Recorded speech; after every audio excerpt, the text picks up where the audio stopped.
Hello, welcome to my channel. This is the Mental Wellness Channel with Waihiga. If you are a returning subscriber, thank you so very much for your continued support. If you are new to my channel, welcome. I hope that you stick around and take a listen to what I have to say. Today I want to talk about bipolar type 2 disorder. I have bipolar type 2 disorder, and it's a mood disorder. I was diagnosed with it in 2018. And I fight a lot with this diagnosis because I want to believe that I am a normal human being. I'm normal. I react to things in a normal way. I'm a normal person. But the truth of the matter is I have a disorder, a chemical disorder in my brain, and I have to take medications for it daily. What I understand about bipolar type 2, it's the depressive mood disorder. So there's two kinds of disorders for bipolar. There's bipolar 1 and there's bipolar 2. Bipolar 1 is the one in which you get very manic. You get very detached from reality. You can go on a psychotic rampage. So there are periods of time when you completely detach from reality and you spike. You go completely manic. You're not sleeping, you're probably not eating, maybe even hallucinating, but you go on a total tangent. When you crash, you get into a depressive mode for a few days, and then you need to be stabilized with medication and probably a stay in hospital. Bipolar type 2 is when you don't get manic, you get hypermanic or hypomanic. The mania is not as exaggerated as bipolar part 1, bipolar 1. For me personally, I go on these weeks, maybe 1 or 2 weeks, where my energy is really increased. I don't sleep much. My thoughts are racing like this. I have grandiose plans, and I can wake up and think I'll be the president of Kenya, and I'll really think that I'll do it. So it's hard for me to tell between reality on the ground and between what is fantasy. And I'll treat my fantasy as if it's my reality, like I'm going to get that Oscar. And so I'll start working overnight and in the day as if I'm actually going to get that Oscar, which is a real desire of mine and a real dream of mine, but it's my fantasy acting as a reality. I don't know if that makes sense. So I'll have the sleepless nights. I won't be able to sleep. Food, I won't eat much. I'm just going on fumes. I'm running on fumes that are not there. And basically, it gets to a point where I'm talking fast. My thoughts are completely out of control. My brain cannot stop thinking. Even when I'm trying to sleep or take a nap, when I'm trying, there is no off button. There's no relax button. There's no sleep mode. The mind is just completely exhausting itself. I crash. So you have this crash in bipolar type 2 where you sink into a very deep depression and where you have very real thoughts of unaliving yourself. There are certain words I cannot use on YouTube. Unaliving yourself. And those types of ideations.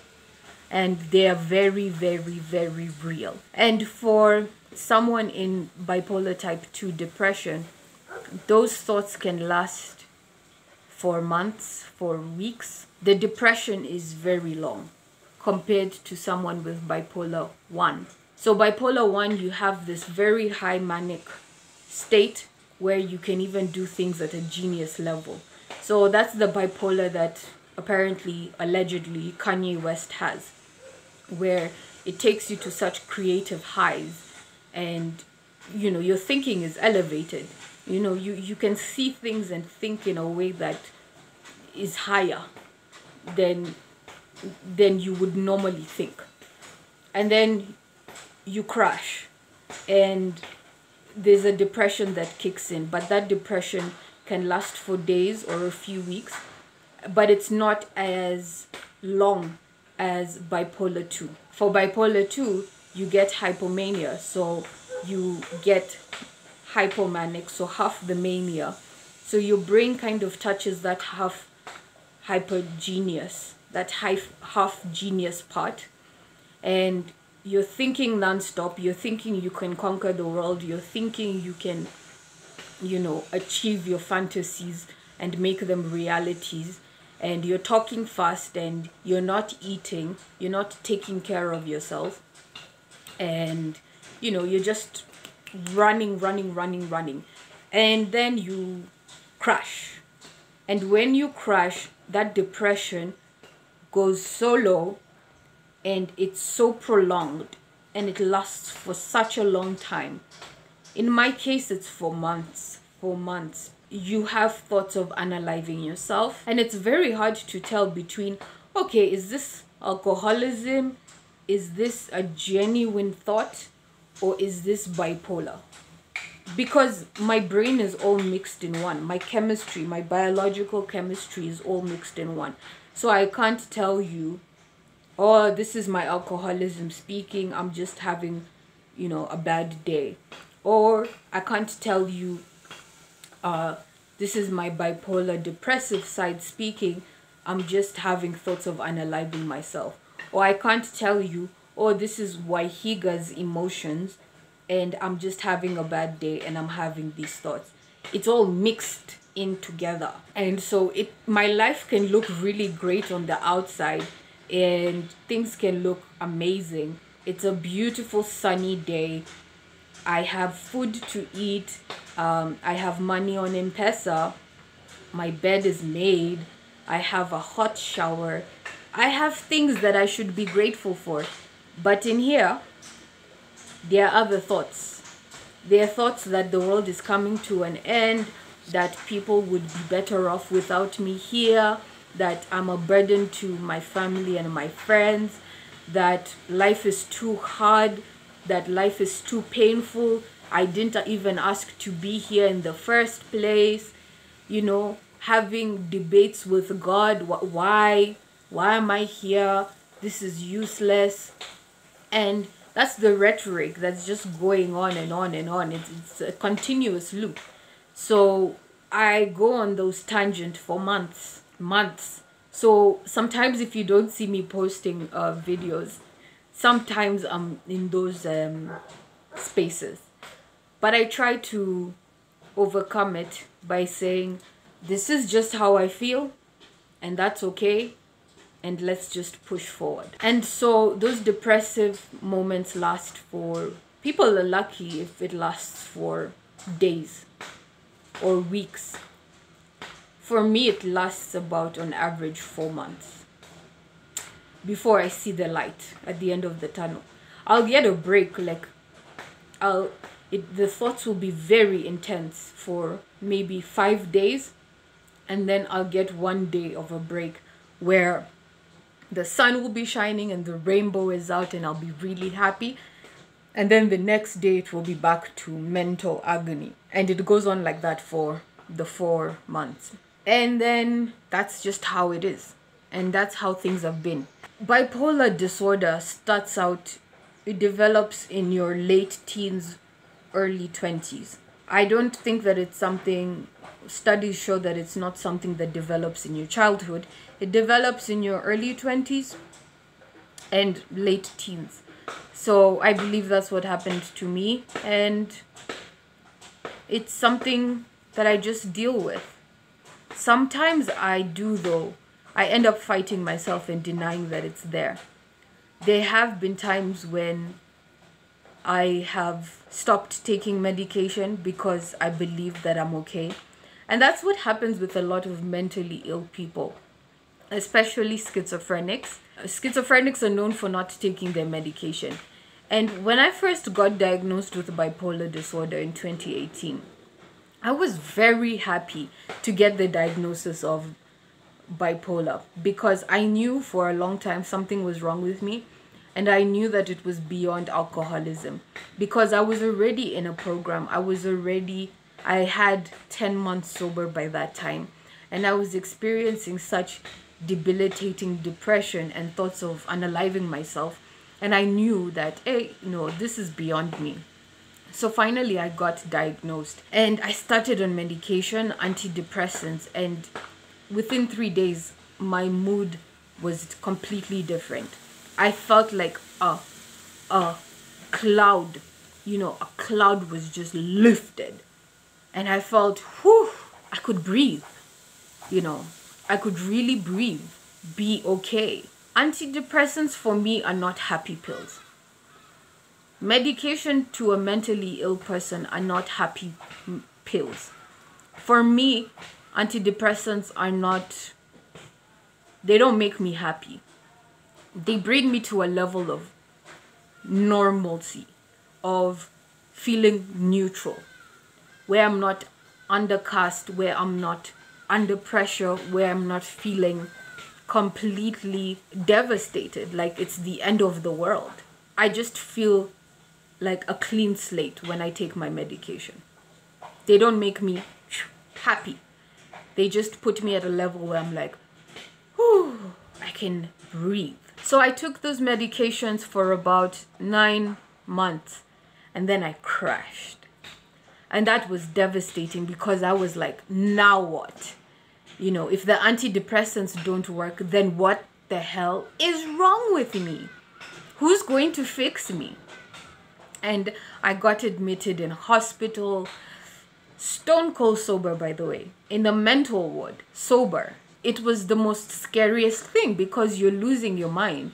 You feel like you're not in control of your mind, and yet you're trying everything you can to just stay sober one day at a time. The depression is it's so overwhelming, and you're not sure what is happening to you. That's when all these different medications were introduced to me. I was put on Concerta. I was put on Lamictal, which is a mood stabilizer. I was put on so many drugs. There was a point I was taking 7 different medications in a day. And antipsychotic medication is extremely expensive. It's extremely expensive. So I was on all these medications. I was extremely drugged out, extremely lethargic, but I felt like I was walking underwater. They tell you that you need to exercise. The doctor tells you you need to exercise, but all you can do is eat. You gain so much weight. Your skin flares up full of pimples. That's what happened to me. I'm waking up at 2 p.m., sleeping 16 hours, and when I'm seeing the doctor, I'm being told you need the rest. I'm not able to function like a normal human being. At the time I was in school, I needed to go to classes, I needed to do homework, I needed to show up for my exams. So I can't sleep 16 hours in a night and go to class and do my homework. Mentally, I was really lagging. My thoughts were taking so long to connect. And then putting thoughts together was like this. And then forming a sentence was even harder. So I was really lagging behind. So I was like, no, we have to change this medication. And sometimes also how they come to a diagnosis is depending on which medication that you respond to. So if you respond to certain medications or certain combination of medications, then you're bipolar 1 or you're bipolar 2 or you're this, or you just have major depression, or you feel like a guinea pig, and you're also so confused because you're not understanding what's going on. You just desperately need help, and it's so expensive. It is so expensive. Mental health treatment is so expensive, and this is everywhere you go in the world. I don't understand. No wonder people turn to alcohol and people turn to drugs for self-medication, because it's just so expensive to treat. Like, why take medication that is 50,000 shillings a month when you can buy a bottle of gin that is 120 shillings? Although I'm not advocating for drinking. I'm not advocating for the use of drugs. I just see how it is possible.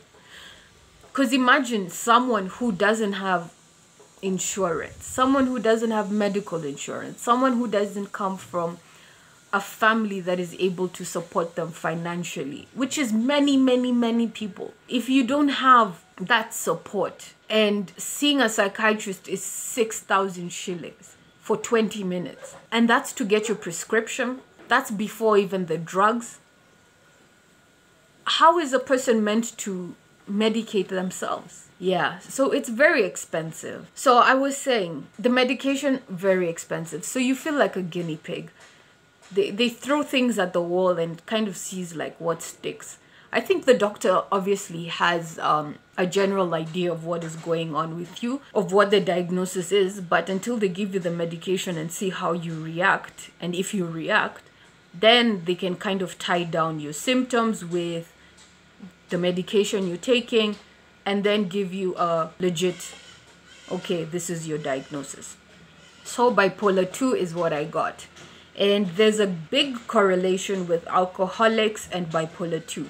And then there's also another big correlation with schizophrenics and marijuana addicts. I just see those parallels. So depression and alcoholics, very big correlation, huge parallels. I got the antidepressants, and then we started on the Concerta, which was now to boost me up because I was feeling so low. But after the Concerta, I didn't feel like it was doing much. And then I told my doctor that I'm an addict. You know, you have to specify that.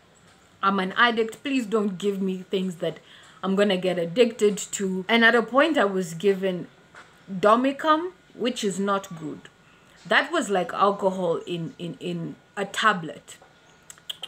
It's not good. I lost hours. It was like I was in a blackout when I was on that medication. It hit that alcoholic spot for me. That was not a good drug for me to take, and I discontinued it. I took that medication and I had that incident, didn't take it again. But it immediately hit that feel-good spot that alcohol used to hit. Domicum was not good for me. Another drug that wasn't good for me, Valium.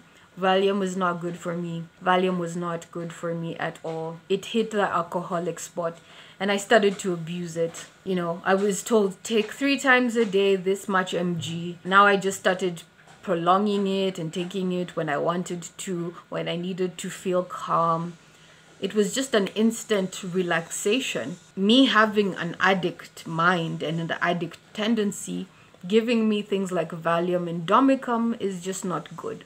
Thank goodness I did not relapse and go and buy alcohol. But such drugs, just not good for me. What ended up happening is now I just stayed with a mood stabilizer and an antidepressant. So the antidepressant takes me to a point where I'm just neutral enough, and the mood stabilizer neutralizes everything. Yeah, the antidepressant takes me, the mood stabilizer stabilizes everything. It stabilizes your mood. And that combination has been working for a while, which is great because it depends on your body chemistry, it depends on how you react to drugs. There's a time I took olazepam or some kind of drug like that, and I had a horrific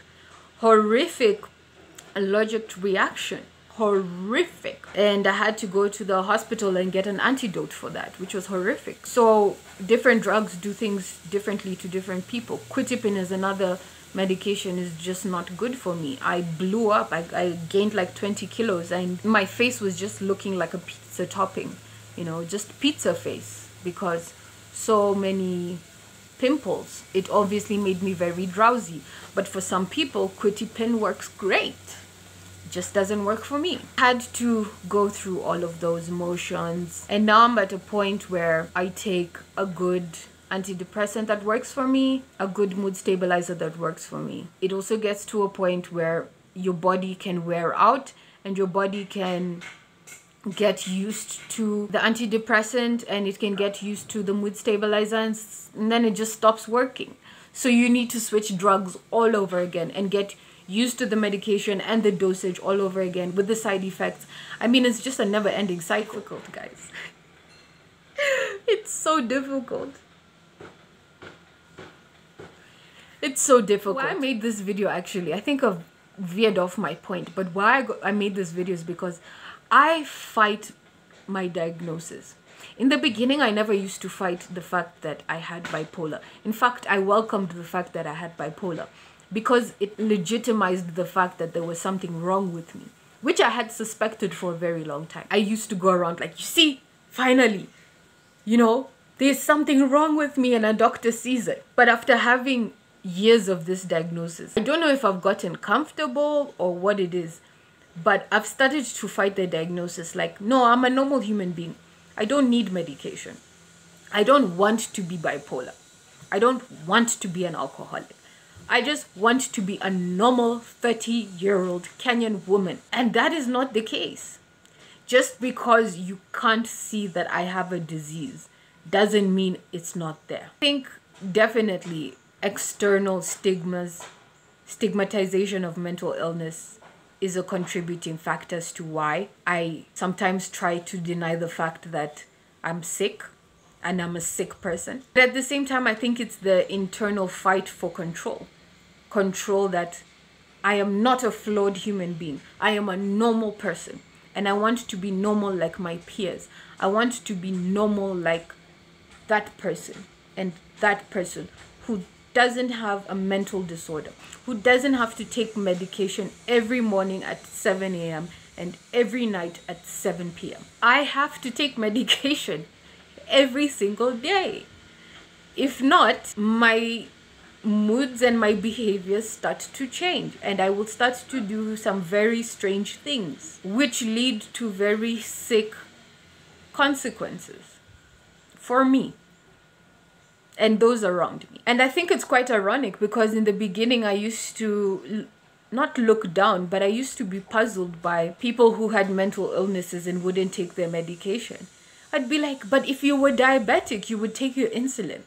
I was very happy to take my medication in the beginning because it helped me. But now, these years that have gone by, I start to like to try cut corners because it's expensive, and I try to think that, well, now I'm normal. I don't need this medication. Yeah, it's not true. I need that medication. I'd rather get medication than food. It's that serious. It is that serious. I need to take medication first before food. It is that serious. And convincing myself otherwise just means that my disease is trying to tell me that I'm normal, which is a disease. I mean, how can you be a diabetic and telling yourself, I don't need insulin, when your body very well knows that you do? It's the same thing with bipolar. I am bipolar and I need to take my medicine in the morning and at night. So I wonder if you guys are struggling with a mental illness, if you're struggling with a diagnosis, do you fight it the way I do?